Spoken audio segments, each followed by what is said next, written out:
دیکھیے ہمارا جو وجود ہے انسان کا یہ کمپوزٹ ہے، مرکب ہے۔ ہمارے دو وجود ہیں جو جوڑ دیے گئے، کیسے جوڑ دیے گئے ہم نہیں جانتے، لیکن ہے دو وجود۔ ایک وجود حیوانی ہے،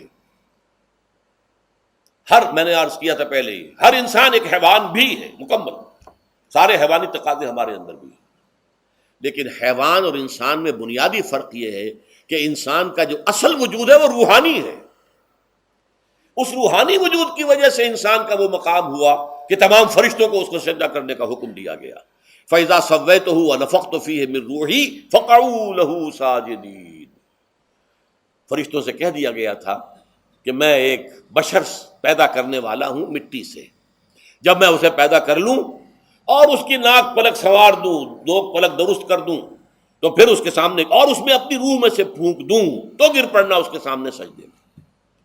حیوان انسان اور انسان روحانی یہ دونوں مل کر اب آدم بنے ہیں۔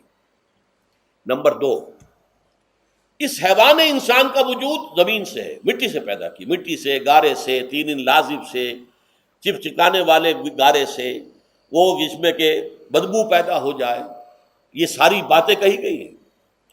اور سائنس بھی کہتی ہے مٹی سے پیدا ہوئے، کیسے پیدا ہوئے اس میں اختلاف ہے، لیکن یہ کہ ہے مٹی ہماری اوریجن، قرآن بھی کہتا ہے اور سائنس بھی کہتی ہے۔ اور ہمارے وجود کو جب وہ تھک جائے، مزمحل ہو جائے، اس کی انرجی کم ہو جائے، تو اس کے لیے جو غذا ہے، جو تقویت ہے، وہ بھی ساری زمین سے آ رہی ہے۔ آپ نے پھل کھائے، آپ نے گندم کھائی، آپ نے چاول کہاں سے آ رہے؟ اچھا بکری کا گوشت کھایا تو بکری کا گوشت کس چیز سے بنا ہے؟ اس نے گھاس کھائی ہے، اس نے پتے کھائے ہیں، وہیں سے تو بنا ہے نا۔ الٹیمیٹ سورس آپ کے وجود حیوانی کے لیے جو آ رہی ہے وہ زمین ہے۔ وجود روحانی کو بھی تقویت کی ضرورت ہے، وہ بھی مزمحل ہوتی ہے، کمزور ہو جاتی ہے، خاص طور پر جبکہ وجود حیوانی کا اس پر غلبہ ہو جائے، تب تو یوں سمجھیے کہ وہ بالکل بے ہوش ہو کر موت کے قریب پہنچ جاتی ہے۔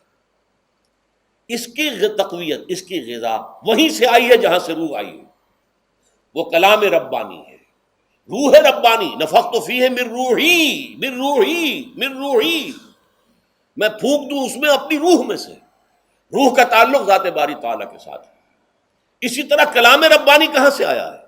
اللہ تعالیٰ کے پاس سے آیا ہے، یہ اس کی تقویت کا ذریعہ ہے۔ اب عام حالات میں کیا ہوتا ہے؟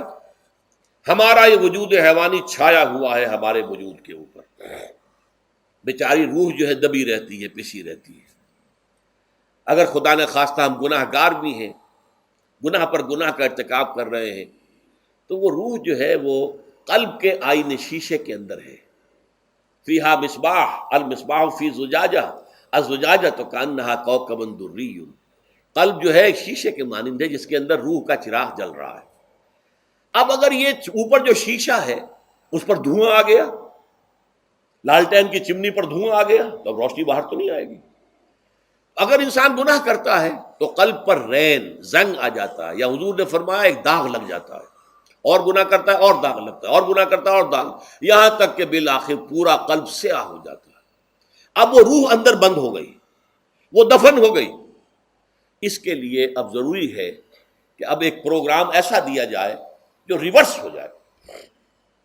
دن میں روزہ رکھواؤ تاکہ وہ جو اینیمل انسٹنکٹس ہے وہ دبے، تو جب یہ وزن جو ہے اس کے اوپر کم ہوگا تو کچھ سائی آف ریلیف اسے ملے گی۔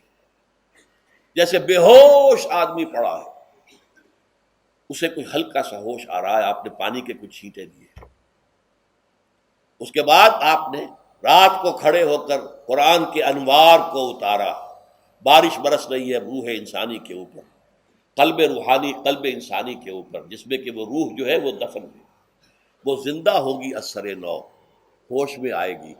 اور ہوش میں آئے گی تو دو کام ہوں گے، ایک تو اسے قرآن کی عظمت کا احساس ہوگا، یہ قرآن میری حیات تازہ کا ذریعہ بنا ہے، میں دب گئی تھی، میں پس گئی تھی، میں بے ہوش تھی، میں نیم مردہ تھی، اس قرآن کی بارش نے، یہ ترشح جو ہوا ہے مجھ پر، اس نے مجھے حیات تازہ عطا فرمائی۔ یہ جو قدر کا احساس ہوگا قرآن کا، لعلکم تشکرون، تاکہ تم قرآن کی عظمت سے واقف ہو جاؤ۔ ایک انسان بھوک کی وجہ سے اس کا شوگر لیول اتنا گر گیا کہ بے ہوش پڑا ہوا. اب ظاہر بات ہے کہ آپ اسے کچھ پانی کے چھینٹے دیں گے تو کچھ ہوش میں آئے گا, پھر غذا دیں گے تو اب وہ پوری توانائی پر آئے گا, تو معلوم ہوگا اسے اس غذا کی کیا قدر و قیمت ہے. اگر آپ کو بھوک ہی نہیں لگتی تو غذا بے معنی شے ہے. پیاس ہی نہ لگے تو آپ کو کیا معلوم کہ اس پانی کے اندر کتنی بڑی عظمت ہے, یہ میرے لیے کتنا بڑا انعام و احسان ہے اللہ کا. وہ تو پیاس پر جان پر بنی ہوئی ہو, اور پیاس اس وقت آپ کو ایک گھونٹ پانی کوئی دے دے تو آپ کو معلوم ہوگا دنیا و مافیا سے بڑھ کر ہے یہ ایک گھونٹ پانی جو مجھے ملا ہے. اسی طرح جب روح دبی ہوئی تھی حیوانی وجود کے بوجھ تلے, جبکہ وہ نیم خوابیدہ یا نیم بے ہوش یا بالکل بے ہوش تھی, وہ دن میں تو روزہ رکھ کر اس پر سے حیوانی وجود کا وزن کم کیا گیا, اسے ایک ریلیف ملی. رات کو قرآن مجید کے انوار و برکات اس میں جذب کیے گئے تو اس کو پوری توانائی حاصل ہوئی. اس پوری توانائی کا پہلا نتیجہ تشکر, قرآن کا شکر. الحمدللہ الذی انزل علی عبدہ الکتاب ولم یجعل لہ عوجا. پھر وہ قلب کی گہرائیوں سے نکلے گا. سارا شکر اس اللہ کے لیے جس نے اپنے بندے پر صلی اللہ علیہ وسلم کتاب نازل کی اور اس میں کوئی کجی نہیں رکھی, کسی طرح کی ایش پیش نہیں. یا تبارک الذی نزل الفرقان علی عبدہ لیکون للعالمین نصیرا. بڑی بابرکت ہے وہ ذات جس نے اپنے بندے پر فرقان نازل فرمایا تاکہ وہ تمام جہان والوں کے لیے نذیر اور خبردار کرنے والا بن جائے. یہ قرآن کی عظمت کا احساس. اور ظاہر بات ہے جس قدر کسی نعمت کی قدر و قیمت کا احساس ہوگا اسی قدر تو آپ شکر ادا کریں گے. اگر آپ نے کسی بچے کے ہاتھ پر ہیرا رکھ دیا, اسے کیا پتا یہ ہیرا کس بلا کا نام ہوتا ہے, وہ سمجھے گا کانچ کا ٹکڑا ہے. لیکن اگر کوئی واقعتاً کوئی جوہر شناس ہو, جوہری ہو, اس کو آپ ہیرا دیں گے تو اسے معلوم ہے کہ مجھے کیا چیز دی گئی ہے. اس کے اندر جو شکر پیدا ہوگا وہ اس بچے کے اندر تو نہیں پیدا ہو سکتا جسے معلوم ہی نہیں. تو قرآن مجید کی اصل عظمت سے انسان واقف کب ہوگا؟ جبکہ اس کے ذریعے سے اس کی روح کو ایک حیات تازہ مل جائے اور اس طرح وہ پروگرام ریورس ہو جائے جو عام طور پر چل رہا تھا. ساری توجہ اپنے جسم پر, اس کے تقاضوں پر. جسم میں تھوڑی سی پھنسی نکل آئی ہے, بھاگ رہے دوڑ رہے ہیں اس کے علاج کے لیے. کوئی اور مرض لاحق ہو گیا ہے, بھاگ رہے ہیں دوڑ رہے ہیں اس کے علاج کے لیے, بڑی بڑی فیسیں بھی دے رہے ہیں. ساری جسم کی پرواہ ہے نا.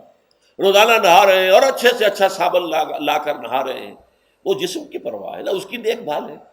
روح کی طرف توجہ ہی نہیں. یہ ہے وہ بات جو کہی گئی ہے سورہ حشر میں, اور جسے علامہ اقبال نے پھر اپنے فلسفہ خودی کی اساس اور سورس قرار دیا ہے. وَلَا تَكُونُوا كَالَّذِينَ نَسُوا اللَّهَ فَأَنسَاهُمْ أَنفُسَهُمْ أُولَٰئِكَ هُمُ الْفَاسِقُونَ. دیکھو اے مسلمانوں, ان لوگوں کے مانند نہ ہو جانا جنہوں نے اللہ کو بھلا دیا تو اللہ نے انہیں اپنے آپ سے غافل کر دیا, اور یہی لوگ فاسق و فاجر ہیں. یہ سوال پیدا ہوتا ہے کہ انسان اپنے آپ سے کہاں غافل ہوتا ہے؟ کیا اپنے وجود حیوانی سے غافل ہوتا ہے؟ کیا بھوک لگتی ہے تو ادھر ادھر منہ نہیں مارتا, غذا کو حاصل کرنے کے لیے کوشش نہیں کرتا؟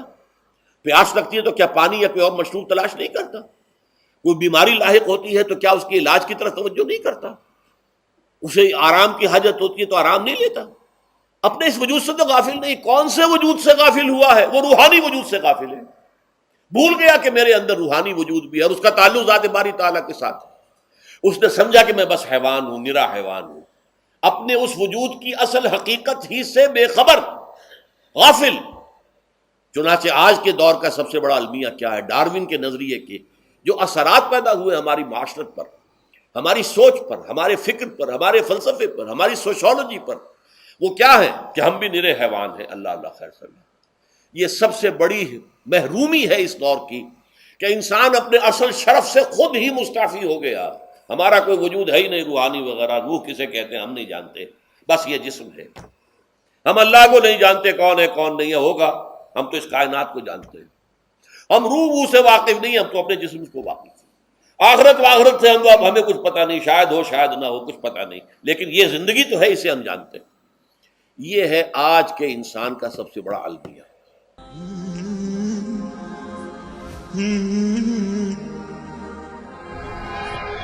رمضان حياتي شمع لمماتي يا ربي دعاتي تقبلها عطول. رمضان ده رحمة